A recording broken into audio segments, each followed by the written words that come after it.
Boa noite, meus irmãos. Vamos abrir a Bíblia no livro de Hebreus, capítulo 12. Achou aí? Amém? Segui a paz com todos e a santificação, sem a qual ninguém verá o Senhor.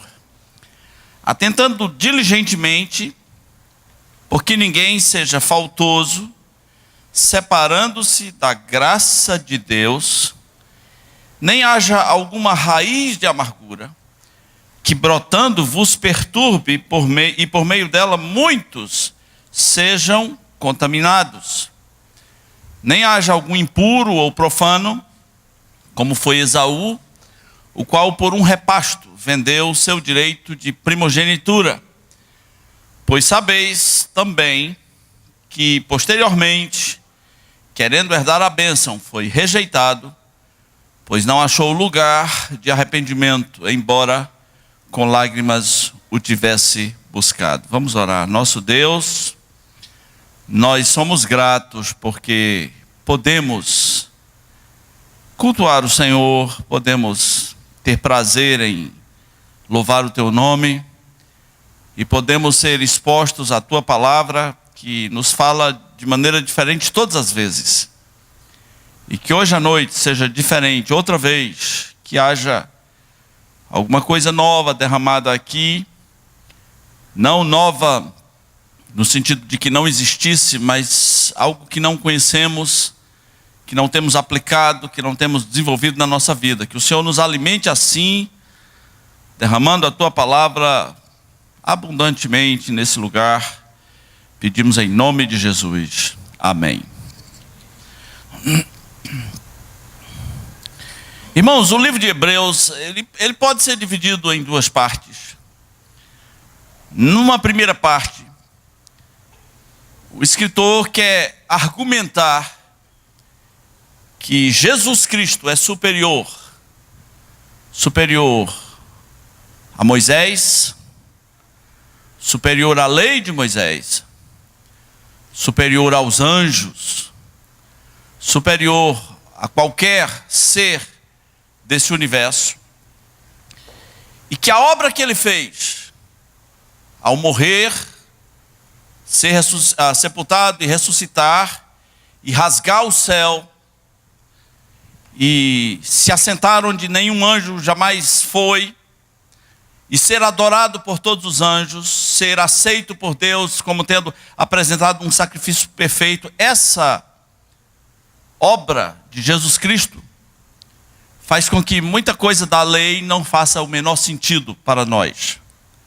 É triste ver gente ainda perdido numa religiosidade de Velho Testamento, numa religiosidade de lei de Moisés. Se você quer saber o quanto o Evangelho e Jesus Cristo realmente é tão valioso para você viver sem medo, adorando a Deus, leia a carta de Hebreus.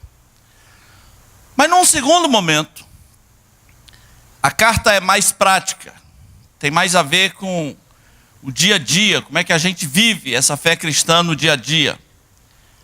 Tem a ver com família, tem a ver com submissão aos pastores, tem a ver com o nosso dever para com os presos, os nossos deveres de oração pelos outros.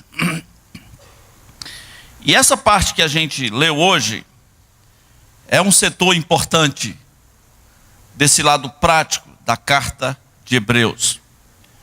Nós vamos chamá-la de o caminho da paz e da pureza. Porque em vários momentos da vida, a gente podia dizer, eu estou meio sem paz. Está faltando, esses dias está ruim, né? Em outros momentos você pode dizer, eu estou sem pureza, gente. Penso numa pessoa sem pureza esses dias, né? Às vezes você faz uma análise. E essa parte de Hebreus diz, siga a paz com todos e siga a santificação. Vamos entender santificação hoje aqui como pureza. Seguir radicalmente essas duas coisas para ter uma vida diferenciada. Como se essas coisas fossem extremamente importantes, o escritor chega a usar a expressão atentando diligentemente, usando diligência para seguir estas coisas.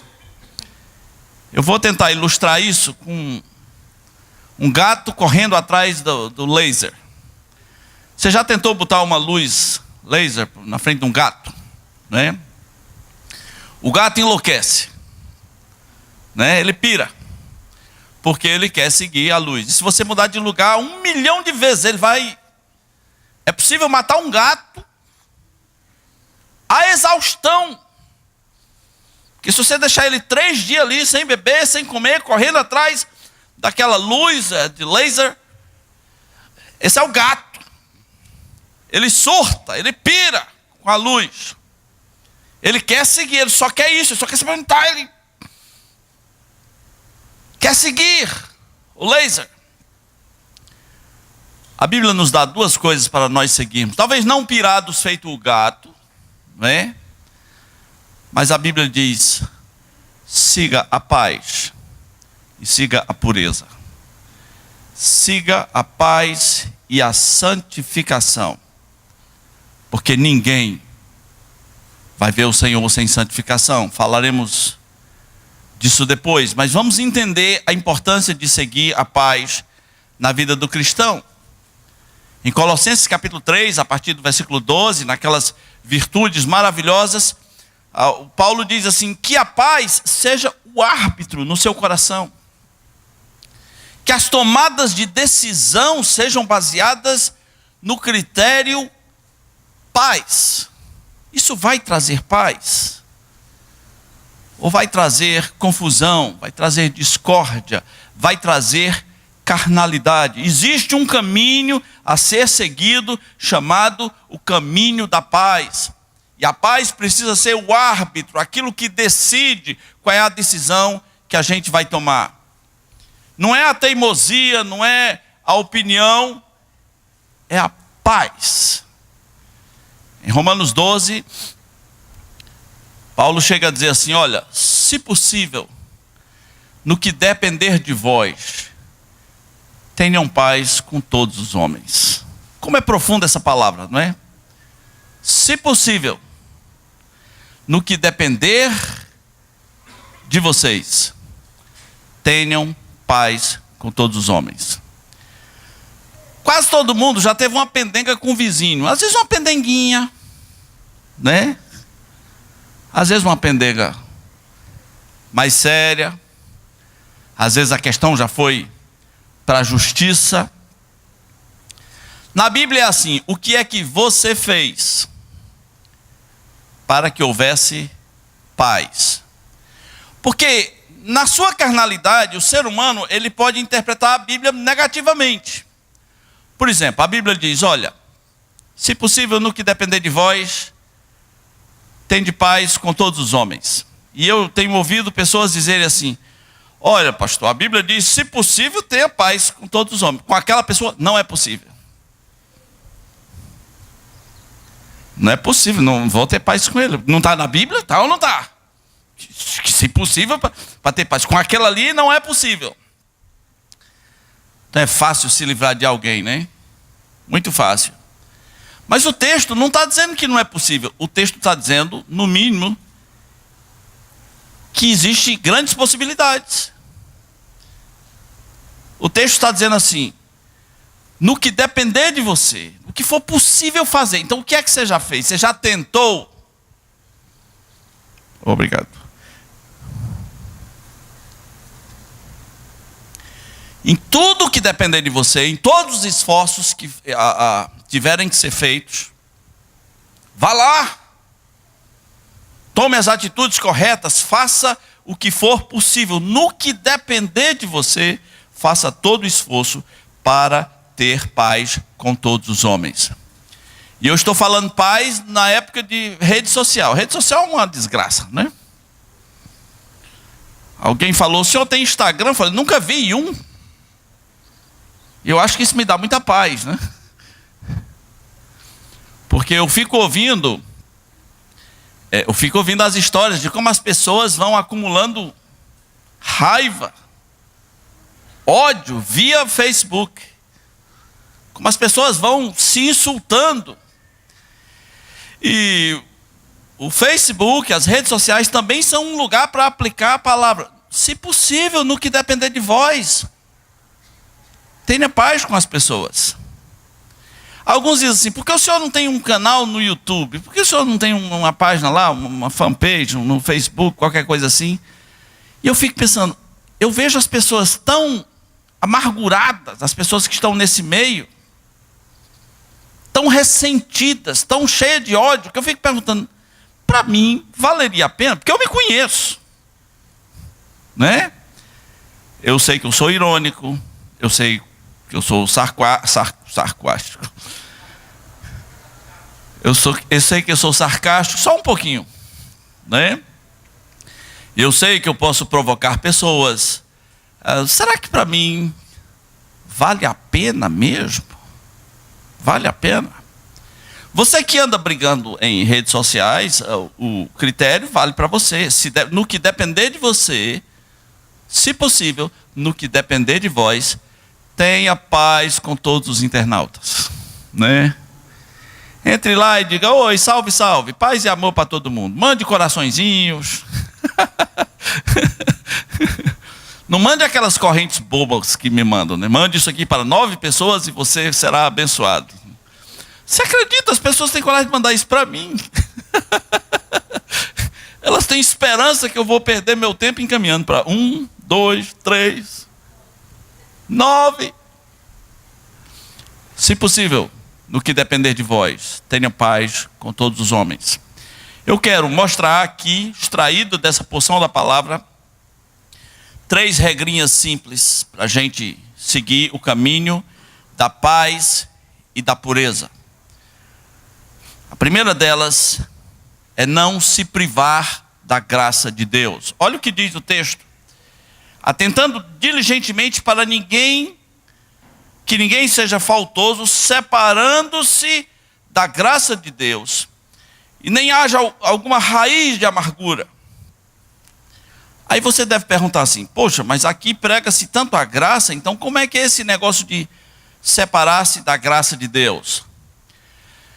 É separar-se da graça de Deus apenas do teu ponto de vista. Do ponto de vista de Deus, ninguém separa-se da graça de Deus.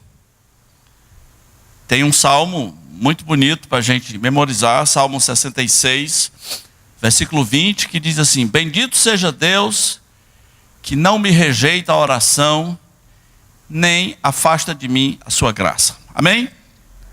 É fácil memorizar, só 3 frases.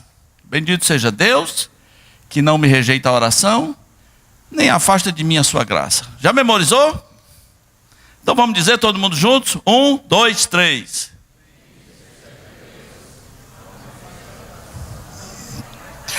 Não me afasta a sua... alguma coisa. Que não me rejeita a oração, nem afasta de mim a sua graça. Bendito seja Deus, que não me rejeita a oração e nem afasta de mim a sua graça. Porque como o Oriente é longe do Ocidente, assim Ele aparta de nós os nossos pecados, as nossas transgressões. Bendito seja Deus que não me rejeita a oração, nem afasta de mim a sua graça. Agora com a minha ajuda, vamos lá. 1, 2, 3. Bendito seja Deus que não me rejeita a oração, nem afasta de mim a sua graça. Isso é Salmo 66, versículo 20. Então, por que que eu me afasto da graça de Deus? Porque quando eu vou decrescendo, quando eu vou acumulando pecados de estimação, eu perco muitos privilégios na minha comunhão com Deus. Eu me privo de desfrutar como é maravilhoso depender da graça do Senhor Jesus Cristo. Entenda a graça. Graça é o favor imerecido. O Brasil tem uma expressão religiosa interessante que é você pagar uma promessa por uma graça alcançada. Você tem que pagar. Se você tem que pagar, não é graça. A graça é ilógica, é desproporcional, é escandalosa.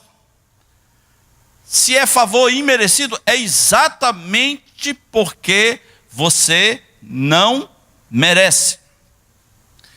Esse evangelho pregado no Brasil, esse evangelho de corrente, que ensina as pessoas a serem merecedoras da bênção que está por vir, é um evangelho anti-graça. Aliás, corrente é um negócio cruel, né? O sujeito diz que para alcançar a bênção você tem que ir 7 sextas-feiras. Aí você foi 6. Aí faltou uma. Tem que começar tudo de novo. Porque tem que merecer. Mas que Deus cruel é esse? Ele não é um Deus de graça. Ele é o Deus do merecimento. Tem que merecer para receber. Esse não é o Deus da Escritura. Esse não é o Deus da Escritura. A graça não tem nada a ver com lógica, não tem nada a ver com matemática, não tem nada a ver com 7 sextas-feiras, não tem nada a ver com sacrifício humano. A graça é a graça e pronto. E nós somos alvos da graça de Deus e não acordamos para refletir todos os dias o quanto é maravilhoso ter sido alcançado pela graça de Deus. Quando as pessoas perguntam assim: oi pastor, o que há de novo? Essa pergunta é chata, né?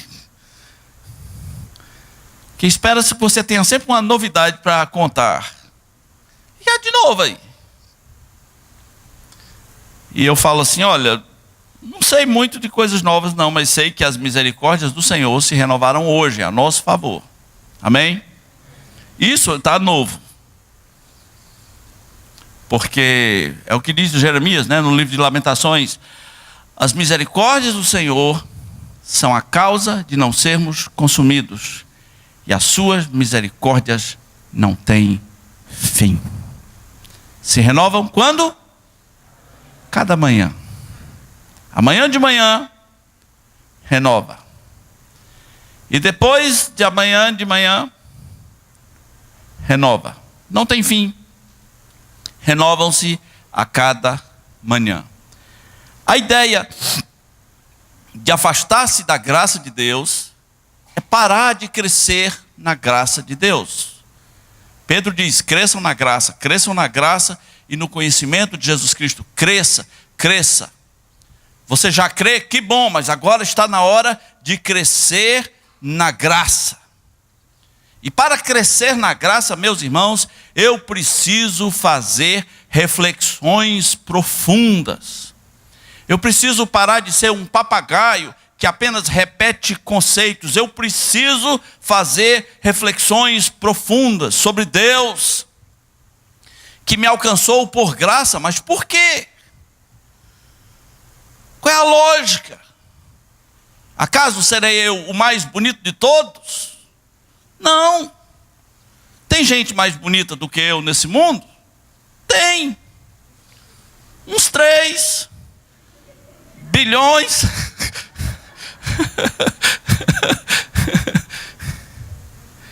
Qual é a lógica de Deus me escolher por graça? É só porque Ele quer. A Bíblia chama isso de o beneplácito de Deus. Só porque Ele quer. Crescer na graça me leva a fazer reflexões profundas também sobre a minha própria condição. Quem sou eu? Eu sou nada, eu sou o miserável que foi perdoado. Eu não tenho méritos diante de Deus, diante de um Deus que se basta, que tem tudo, que é santo, onipresente, todo-poderoso, perfeito, bonito, que habita em luz, inacessível. Mas que mérito eu tenho? Outro dia eu vi um pastor deputado orando para uma senhora passar no concurso. E ele disse assim: Senhor, eu estou te pedindo aqui que esta pessoa passe em primeiro lugar, e aqui quem está falando é o pastor fulano de tal. Aí Deus vai dizer: bota o nome dela aí no concurso, porque é o pastor fulano de tal que está falando. Vai estremecer os céus. Quando você tem a visão real de Deus, você diz como Isaías: ai de mim, eu sou um pecador. Pedro, quando viu Jesus multiplicar os peixes, né? Pedro, pescador, que passou a noite pescando e não pegou nada. Esse é o pescador estressado. Não queira conversar com um pescador estressado. Ele passou a noite pescando. Não pegou nada. E Jesus diz assim, Jesus sentado no barco fala: bota a rede ali, bota ali, ó, ali. E Pedro, se estava muito estressado, nessa hora o seu estresse multiplicou-se por 10. Pedro começou a corroer-se por dentro, pensando sobre Jesus. Quem ele pensa que é? Ele não sabe pescar, eu nunca vi ele pescar. Ele pensa que ele é o quê? E Jesus diz: não, ali, ó, tem peixe ali, ó, bota ali, ó. E Pedro fala um desaforo para Jesus. Pedro diz assim: Senhor, nós pescamos a noite inteira, mas sob a tua palavra, o Senhor manda, né? O Senhor, nós somos discípulos aqui, o Senhor é o mestre. Pescamos a noite inteira, mas o Senhor está mandando, então vamos lançar a rede. E quando Pedro tem a visão do que aconteceu, eram tantos peixes, a ponto de rasgar a rede, de o pessoal não poder trazer para dentro do barco, Pedro entende que ele é um miserável. E o que ele diz para Jesus: Senhor, afasta-te de mim, eu sou um pecador. Se há alguma coisa nesse nosso relacionamento aqui, é por graça, porque eu sou uma desgraça. Eu que acho que sei das coisas, eu que sou o garganta, eu que desobedeço. Eu preciso entender isso, eu sou um pecador. Agora, qual era o ponto que podia fazer com que pessoas se afastassem da graça de Deus? O pecado aqui em questão chama-se amargura.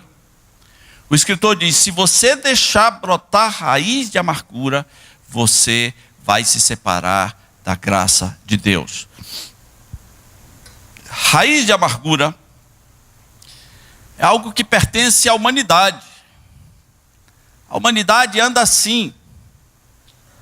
As famílias estão cheias de raízes de amargura, raízes silenciosas, de coisas que não foram esquecidas, coisas de 20 anos atrás. Homens e mulheres que carregam dores desde o tempo do noivado. Está crescendo isso. Filhos que levaram uma surra descomunal e não esquecem disso jamais. Filhos que foram preteridos porque um bonitinho lá era o preferido, e não esquecem isso jamais. Raiz de amargura. Igrejas estão cheias de raiz de amargura. Gente amargurada contra pastores, irmãos amargurados contra irmãos.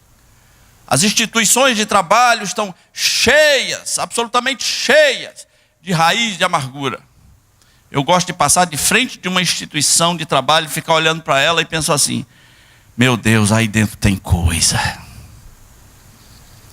Aí dentro tem passação de perna, traição, fofoca, mentira, disputa de poder. Aí dentro desse prédio tem coisa. Lá no seu prédio é assim, não? Na sua instituição tem dessas coisas, ou lá é um lugar absolutamente santo? Raiz de amargura pode estar em qualquer lugar. E o escritor de Hebreus diz: olha, não deixa isso fluir, não. Não haja nenhuma raiz de amargura. Todo crente sincero deveria chegar diante de Deus e dizer: Deus, tem raiz aqui, eu quero cortar isso.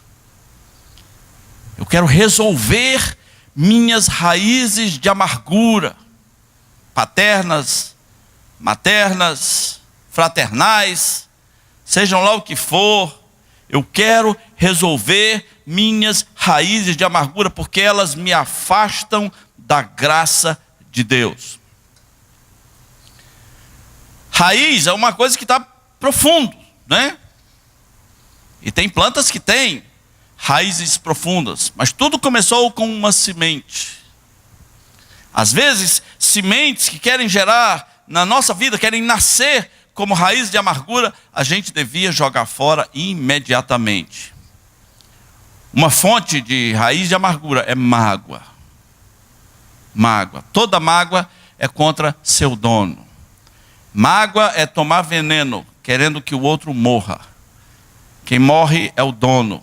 Mágoa não lhe fará bem. Mateus 18 nos mostra que existe algum tipo de tortura para pessoas que não sabem perdoar. A cura para a mágoa, meu irmão, é o perdão. Nós somos muito surdos para perdão. Mas a oração do Pai Nosso, Jesus ensinou você a orar assim: olha, perdoe, Senhor, as nossas ofensas, assim como nós temos perdoado. Do jeito que eu estou perdoando meu irmão, pode me perdoar. Jesus disse: se você estiver orando e lembrar que tem uma mágoa contra alguém, perdoe aquela pessoa. Perdoar é um exercício cristão constante. E qual é o critério do perdão? Colossenses 3 diz: caso alguém tenha motivo de queixa contra outro, assim como o Senhor vos perdoou, assim também perdoai vós. O padrão não é o que ele me fez, o padrão não é o tamanho da ofensa, o padrão é quanto Jesus me perdoou. O perdão dele é tão grande sobre mim, essa dádiva, essa graça dele ter perdoado todos os meus pecados, é como ter batido numa super mega cena espiritual, de maneira que na hora de perdoar alguém, isso representa apenas centavos. E toda pessoa rica, bilionária, que não tem condição de doar centavos, é um mesquinho. Há muita gente mesquinha espiritualmente. Eles entendem que foram perdoados. Eles são alegres porque foram perdoados. Eles cantam que foram perdoados, mas ainda não sabem perdoar. Quando você olha para o quanto Jesus te perdoou, você deveria sentir vergonha de não perdoar pequenas ofensas. A mágoa pode atingir o teu coração, mas ela pode fazer muito mal também para a tua congregação. Olha o que diz o texto: não haja alguma raiz de amargura que brotando, o problema é quando essa praga brota, que brotando vos perturbe, e por meio dela muitos sejam contaminados. Você pensa que vai fazer só mal a você? Vai fazer mal a você. Mas se brotar, qual é a raiz mais profunda aqui da floresta? Vocês da floresta. Pastor Ernesto, qual é a raiz mais profunda? Faz tempo que você não vai na floresta, né? O chorão. O pastor Ernesto disse que tem uma planta chamada chorão, que é a raiz. Mas é, Almeida, o chorão mesmo. Almeida conhece a floresta. A Bíblia diz: olha, se isso brotar e virar árvore, não vai prejudicar só você. A longo prazo, vai prejudicar você, seu coração e a congregação. No meio do caminho, ela perturba você. Tem gente perturbado com mágoa. Tem gente internado por causa de mágoa. Aqueles que trabalham com doentes mentais sabem muito bem disso. Tem gente internado. Tem gente na dependência de medicamentos por causa de mágoa. Eu conheci uma pessoa ligada a mim que resolveu paralisar o corpo, só de ódio. Eu vou me paralisar, eu não vou me mexer, para que todos me sirvam, para que eu seja um fardo para a família até o fim dos meus dias. E foi. E como se não bastasse, ainda resolveu ficar muda, para que ninguém entendesse o que falava, só de ódio. Então, cuidado com mágoa. Vai brotar, vai perturbar você, vai tirar a sua capacidade de inteligência e vai prejudicar sua congregação, sua família, os que te amam. Será que dá para viver em santidade sem mágoa? Não dá para ser santo sem mágoa, meus irmãos. Então perceba,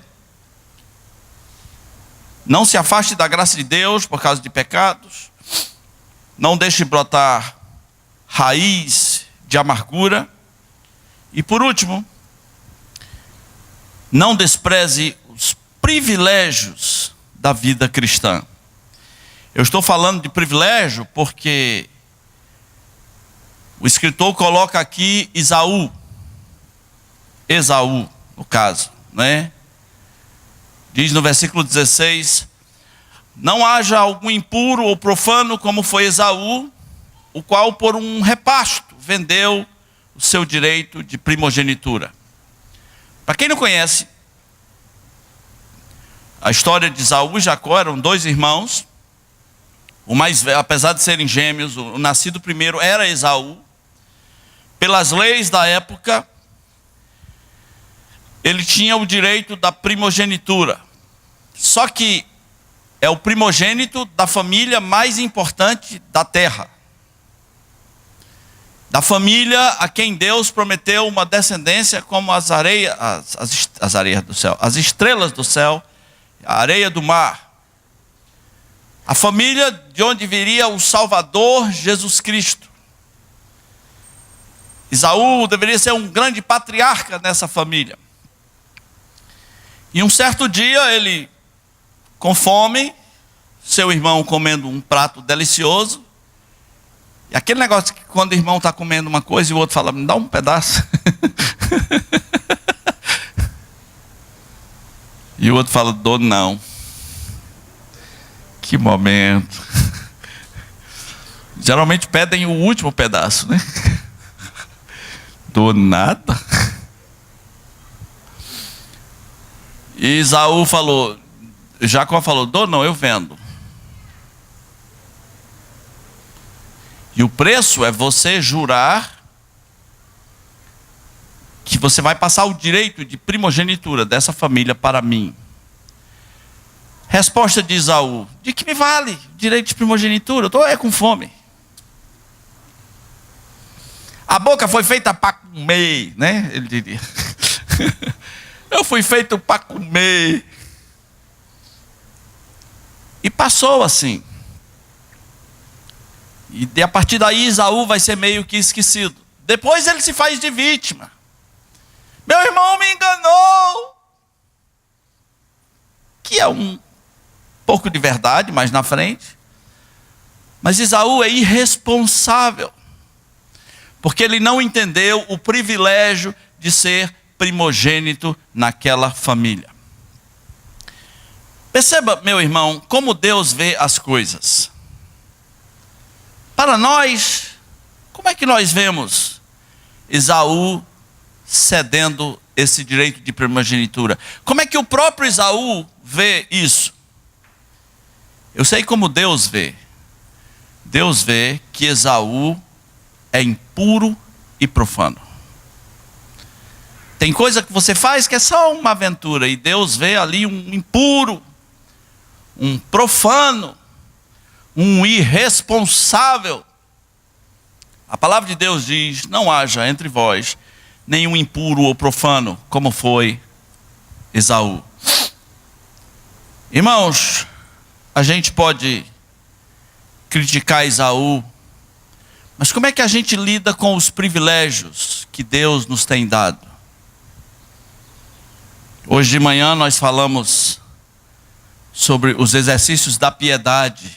E no final eu disse, olha, tem uma área muito simples para você começar. Começa a volte a congregar de maneira significativa. Não um assistente de culto. Isso é um privilégio. congregar, abençoar, ser abençoado, estimular outras pessoas é um privilégio. E algumas pessoas, no auge da sua saúde,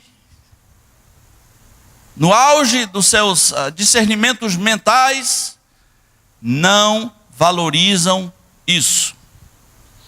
Provavelmente seus filhos vão valorizar menos do que você. É descendente a coisa, né? A palavra de Deus diz: não deixemos de congregar, como é costume de alguns. Quer dizer, tem alguns que são acostumados com isso, tem esse costume, mas não deixemos, não abandonemos a nossa congregação. Antes,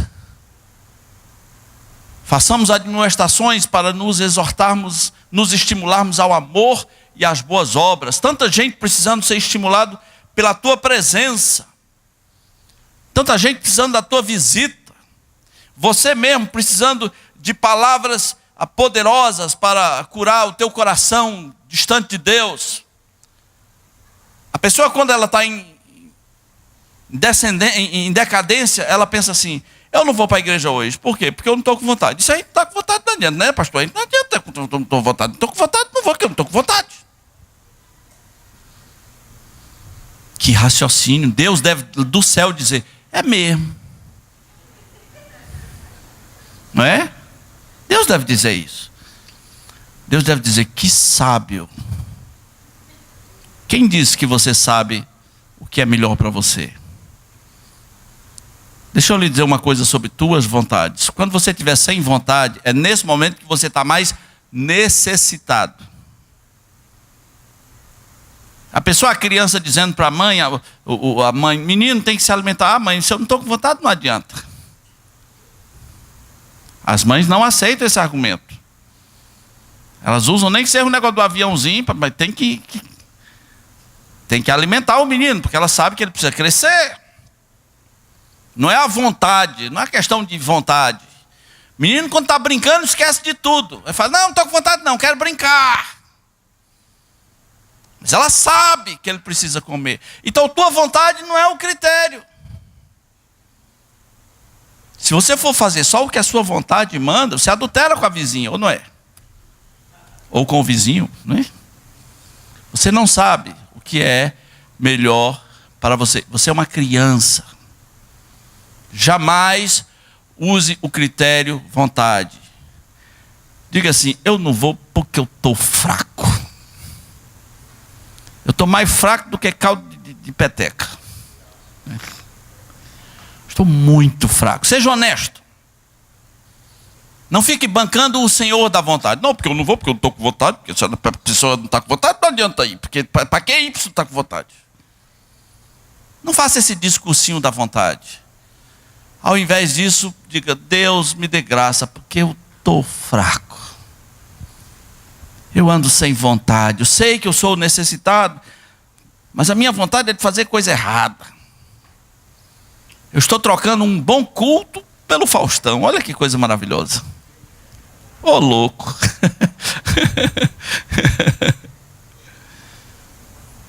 Meus irmãos, há coisas que nunca voltam.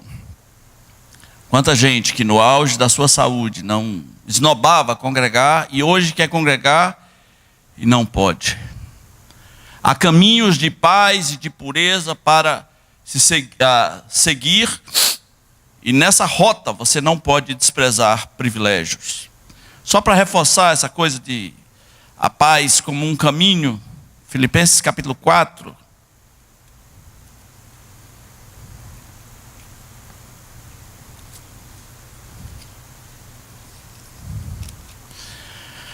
Filipenses capítulo 4, versículo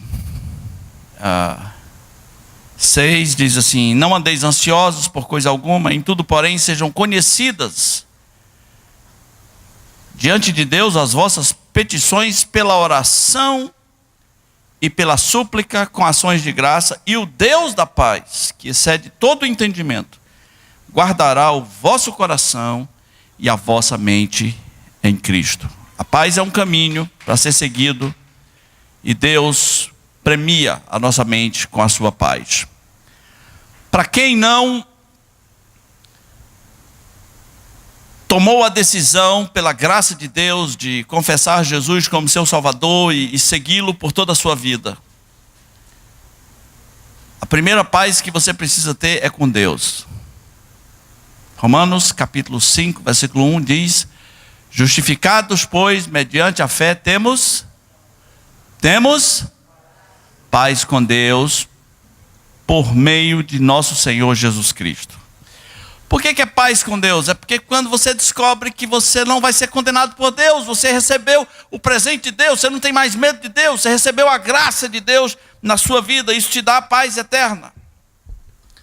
Mas isso também te torna santo, santificado. Deus te separa para ser um santo dele e crescer em santificação a cada dia. Lembre, existem coisas que te afastam da graça de Deus. Existem pecados como raiz de amargura que tornam a coisa pior. E existem privilégios desprezados às vezes por mim e por você que podem sair caro na contabilidade da vida.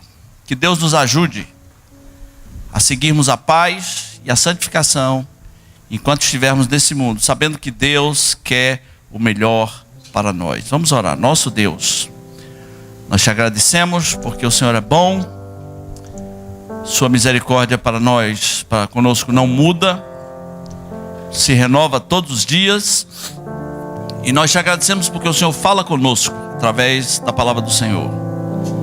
Que haja desejo, meu Senhor, de seguir a paz com as pessoas, seguir a santificação como meta de vida, não desprezar privilégios, não deixar que raízes de amargura brotem, atrapalhando a nossa comunhão contigo e com as pessoas, para que possamos crescer na tua presença e que o teu nome, só o teu nome, seja glorificado nas nossas vidas. Pedimos em nome de Jesus.